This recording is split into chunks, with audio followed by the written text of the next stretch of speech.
എടാ ഇതില് ദുബായിലൊക്കെ മഴയുണ്ടെന്ന് പറഞ്ഞിട്ട് നമ്മുടെ ഇവിടെ ഒന്നും മഴയില്ലല്ലോ. പെയ്യായിരിക്കും, നാട്ടിലത്തെ പോലെ മഴയില്ലല്ലോ. ഇവിടെ പറഞ്ഞ അതുപോലെ തന്നെ നടക്കുമായിരിക്കാം.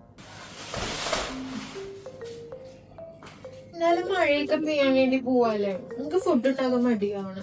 നമുക്ക് എന്തെങ്കിലും ഓർഡർ ആക്കിയാലോ? അതിന് മഴ ഫുഡൊന്നും പോലെ എന്താ ബന്ധമൊന്നുമില്ല. എന്നാ പിന്നെ നീ ഉണ്ടാക്ക്.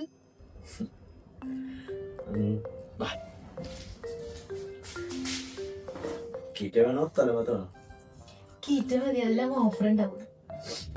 എന്താ പറയാൻ പോണേ? നിനക്ക് ഇഷ്ടമുള്ള എന്താ വെച്ചാ പറയാം, നമുക്ക് ഓർഡർ ആക്കാം. ബിരിയാണി പറ. ബിരിയാണി വേണ്ട, ബിരിയാണി നമ്മള് കഴിഞ്ഞ ദിവസം ഓർഡർ ആക്കിയേ. പൊറോട്ട ബീഫ് വേണ്ട, അത് ഇതിങ്ങനെ ശരീരത്തിന് കൊള്ളില്ല. വേണ്ട വേണ്ട. മന്തി. മന്തി വേണ്ട, നമുക്ക് ഇവിടുത്തെ മന്തി ഇഷ്ടാവൂല. നമുക്ക് നാട്ടിലെ മന്തി, ഇവിടുത്തെ വേണ്ട. നീ പറ. എടാ നിനക്ക് ഇഷ്ടമുള്ള പറയാടാ, അത് നമുക്ക് ഓർഡർ ആക്കാം. പറ പറ എടാ പറ പറ എടാ പറടാ പറ.